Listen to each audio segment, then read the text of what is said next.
प्रभु तेरी वाणी जीवन की रोटी, नैनों की ज्योति अंधेरा मिटाती।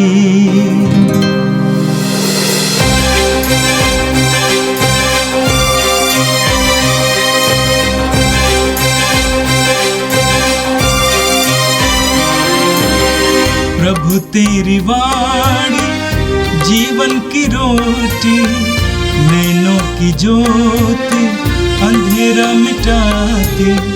प्रभु तेरी वाणी जीवन की रोटी, नैनों की ज्योति अंधेरा मिटाती। वाणी वाणी वाणी वाणी वाणी पवित्र है, शाश्वत है, जीवन का मन्ना है। 17 अगस्त सोमवार।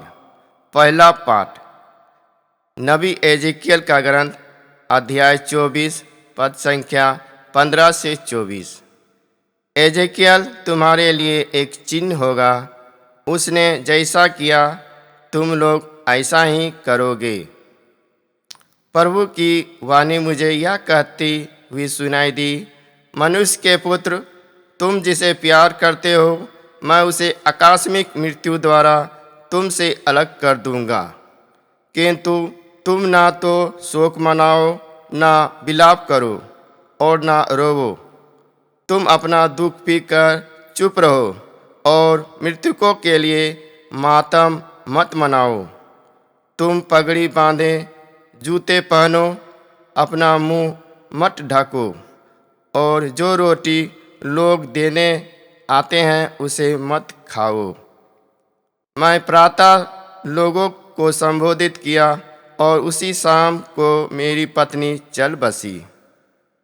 दूसरे दिन जो मुझसे कहा गया था मैंने वही किया। लोगों ने मुझसे कहा, हमें बताइए कि हमारे लिए आपके आचरण का क्या अर्थ है।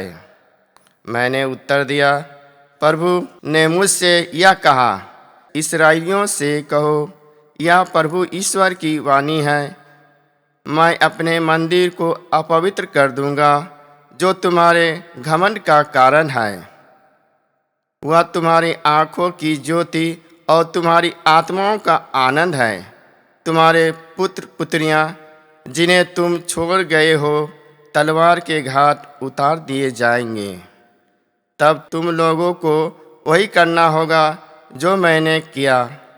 तुम अपना मुंह मत ढको और जो रोटी तुम्हें देने आते हैं उसे मत खाओ। अपनी पगड़ी बांधे रखो और जूते पहने रखो। तुम शोक नहीं मनाओ और नहीं रोवो। तुम अपने पापों के कारण गल जाओगे और एक दूसरे के सामने कहराते रहोगे। एजेकियल तुम्हारे लिए एक चिन्ह है, उसने जैसा किया तुम लोग ऐसा ही करोगे। उस समय तुम जान जाओगे कि मैं प्रभु ईश्वर हूँ। यह प्रभु की वाणी है। संत मत्ती के अनुसार पवित्र सुसमाचार, अध्याय 19, वाक्य 16 से 22 तक।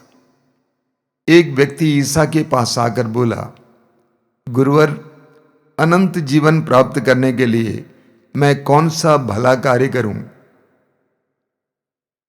ईसा ने उत्तर दिया, भले के विषय में मुझसे क्यों पूछते हो? एक ही तो भला है। यदि तुम जीवन में प्रवेश करना चाहते हो तो आज्ञाओं का पालन करो।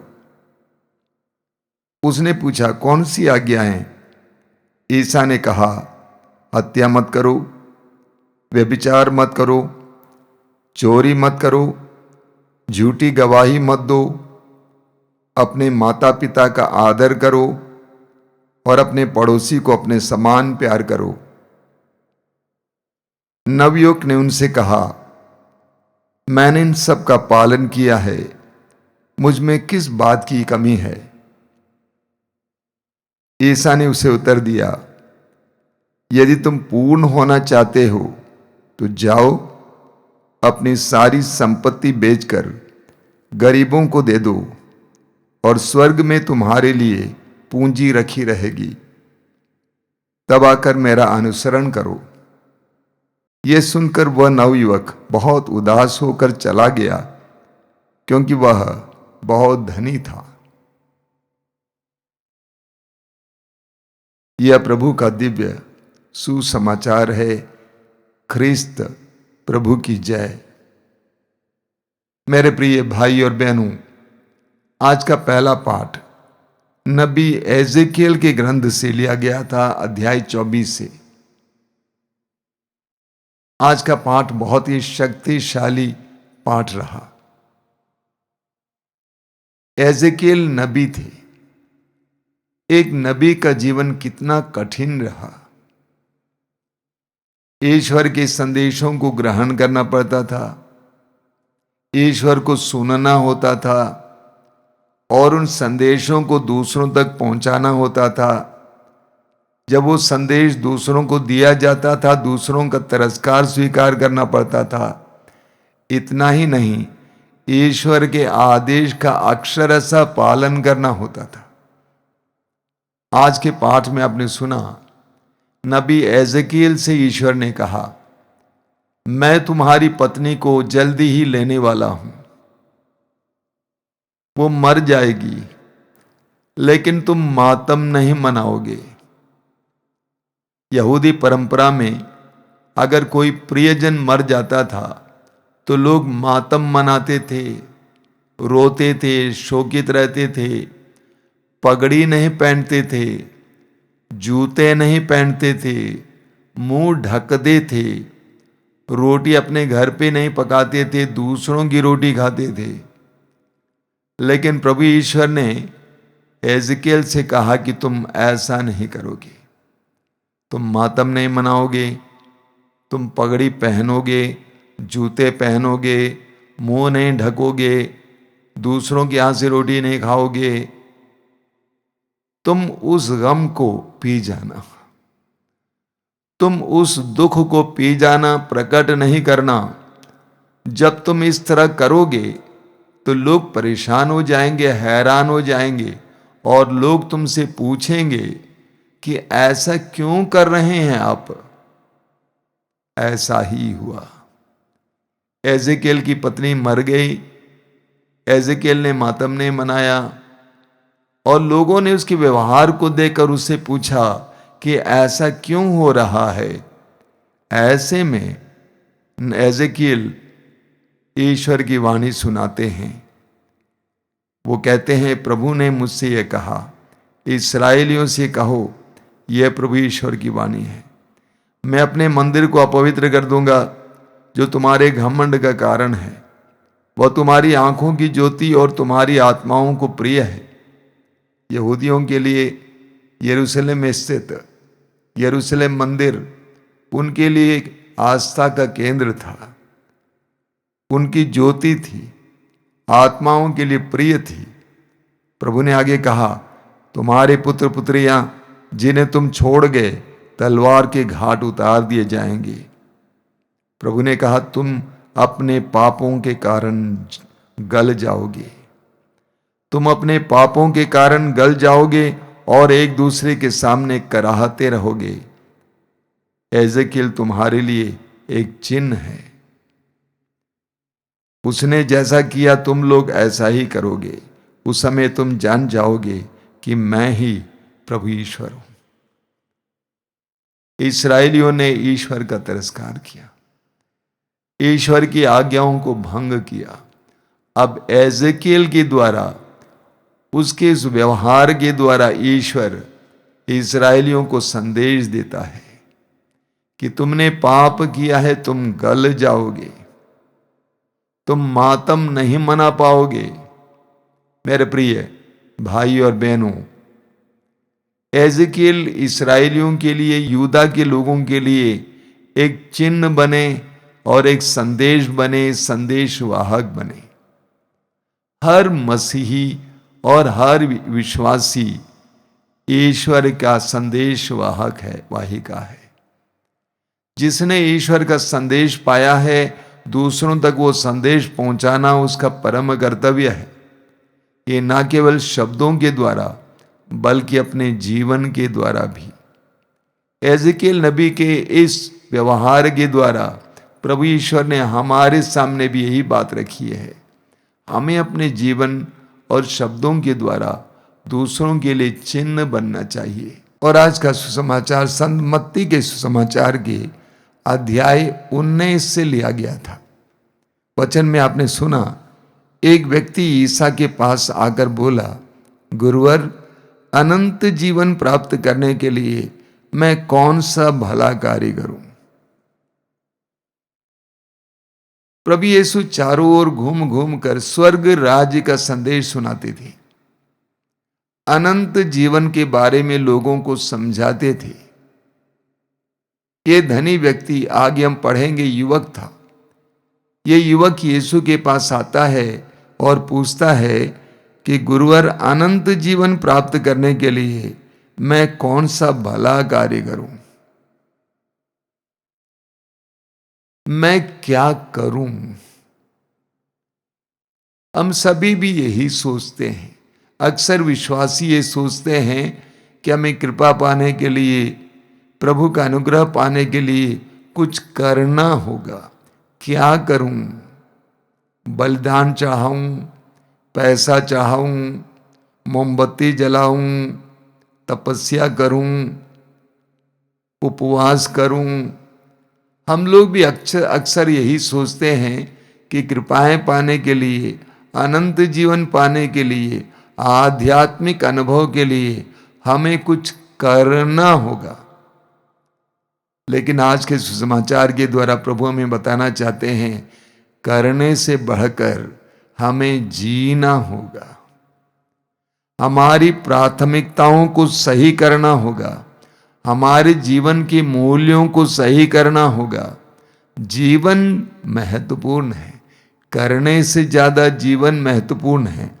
तो प्रभु ने जवाब में क्या कहा? प्रभु ने कहा, यदि तुम जीवन में प्रवेश करना चाहते हो तो आज्ञाओं का पालन करो। यदि तुम जीवन में प्रवेश करना चाहते हो, तुम आज्ञाओं का पालन करो। यह एक बहुत बड़ी शिक्षा है। अनंत जीवन पाने के लिए, स्वर्ग राज्य में प्रवेश करने के लिए हमें आज्ञाओं का पालन करना होगा। प्रभु ईश्वर के दी हुई सारी शिक्षाओं का पालन करना होगा। यीशु की दी गई शिक्षाओं का पालन करना होगा। प्रभु यीशु ने कहा मत्ती के सुसमाचार के अध्याय 7 वाक्य 21 में, सब कोई जो मुझे प्रभु प्रभु कहकर पुकारते हैं स्वर्ग राज में प्रवेश नहीं करेंगे, बल्कि केवल वे ही जो मेरे स्वर्गीय पिता की इच्छा पूरी करते हैं। तो ईश्वर की आज्ञाओं का पालन करो।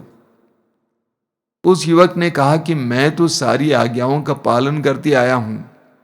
पहले उसने पूछा कौन सी आज्ञाएं, तो प्रभु ने उन आज्ञाओं का विवरण दिया। हम जानते हैं, प्रभु ने कहा हत्या मत करो, व्यभिचार मत करो, चोरी मत करो, झूठी गवाही मत दो, अपने माता पिता का आदर करो और अपने पड़ोसी को अपने समान प्यार करो।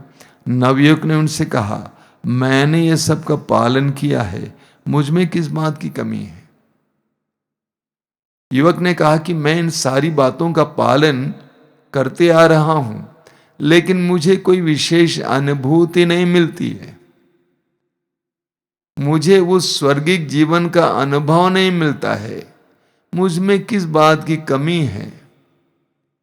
यीशु ने उसकी कमी को देख लिया। यूहन्ना के सुसमाचार के अध्याय 2 वाक्य 25 में लिखा हुआ है कि प्रभु जानते थे कि किसके अंदर क्या हो रहा है। एक एक बात प्रभु की आंखों के सामने स्पष्ट थी। यूहन्ना अध्याय 4 में हम पढ़ते हैं समारी स्त्री के उस प्रकरण में कि जब समारी स्त्री ने कहा कि गुरुवर मुझे वो जल दीजिए, संजीवन जल दीजिए, प्रभु ने कहा जाकर अपने पति को बुला लाओ। प्रभु जानते थे कि उसकी कमी लैंगिकता के क्षेत्र में है। उसी तरह इस धनी व्यक्ति की कमी क्या है, प्रभु ने पहचान लिया। उसकी कमी क्या थी? अपने धन के प्रति मोह, लगाव। अपने धन को छोड़ने को वो तैयार नहीं था। वो अनंत जीवन भी पाना चाहता था, लेकिन धन को छोड़ने के तैयार नहीं था। इसीलिए प्रभु ने कहा, यदि तुम पूर्ण होना चाहते हो तो अपने घर जाकर अपनी संपत्ति बेच डालो, गरीबों में वितरित करो, तब आकर मेरा अनुसरण करो। वचन में आपने सुना अंत में वो युवक बहुत दुखी हो गया, दुखी होकर चला गया, क्योंकि वो बहुत धनी था। यीशु से मिलने के बाद, यीशु के संदेशों को सुनने के बाद वो दुखी हो गया। सुसमाचार को हम सुसमाचार कहते हैं, अच्छा समाचार, लेकिन ये सुसमाचार कई लोगों के लिए अच्छा समाचार नहीं है, दुखद समाचार है। क्योंकि उनको चुनौती दी जाती है, उनके सामने शर्त रखी जाती है, उनसे मांगा जाता है। तो कई लोगों को सुसमाचार पीड़ा देता है। ये व्यक्ति भी उदास होकर चला गया। सुसमाचारों में हम पढ़ते हैं बहुत कम लोग यीशु के पास आने के बाद उदास होकर जाते थे, सभी आनंदित होकर जाते थे, प्रभु की स्तुति करते हुए जाते थे, लेकिन ये उदास होकर चला गया। क्यों? क्योंकि वह अपने धन से अपने आप को अलग करने के लिए सक्षम नहीं था। वो धन से लिपटा हुआ था, धन को छोड़ना उसके लिए असंभव सी बात थी, इसीलिए वो उदास होकर चला गया। मेरे प्रिय भाई और बहनों, हम भी कभी कभी सोचते हैं कुछ करने से हम ईश्वर को प्रसन्न कर सकते हैं।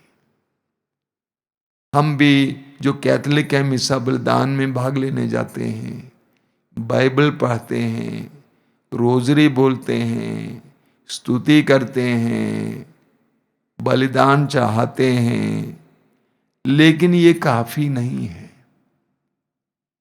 हमारे जीवन की प्राथमिकताओं को सही करना जरूरी है। किसको हमने प्रथम स्थान दिया है? उस युवक ने धन को प्रथम स्थान दिया था, इसलिए प्रभु यीशु की प्रेरणा और इशारे को स्वीकार करने को तैयार नहीं था। उसने एक तरह से ये कहा, नहीं, मैं ऐसा नहीं कर सकता हूं। उसने सोचा था कि प्रभु कहेंगे तुम एक काम कर, बलिदान चाहो, मंदिर में इतना पैसा दो, इतना दिन उपवास करो।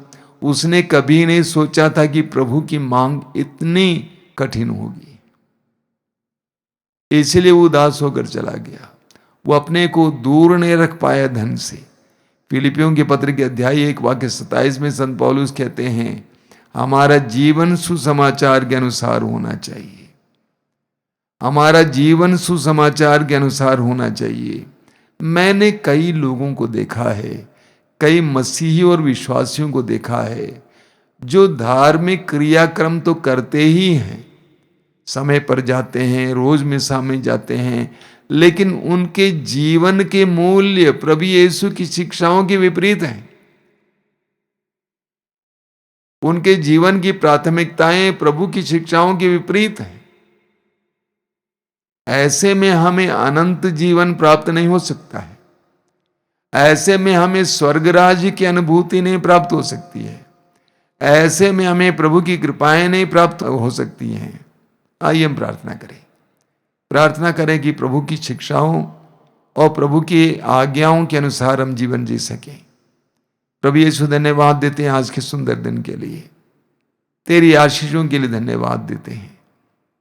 हम तुझसे प्रार्थना करते हैं, तेरे शिष्य होने की शर्तों को समझने की कृपा दीजिए। अपने जीवन में न केवल धार्मिक और पुण्य कर्म करें, बल्कि तेरी शिक्षाओं के अनुसार, तेरे उदाहरण के अनुसार जीवन जीने के लिए हमें कृपा दीजिए।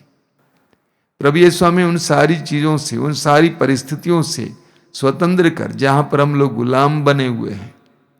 ये प्रभु यीशु वचनों को सुनने वाले मेरे भाई बहनों को आज के दिन सुरक्षा देना, अनुग्रह देना, कृपा देना।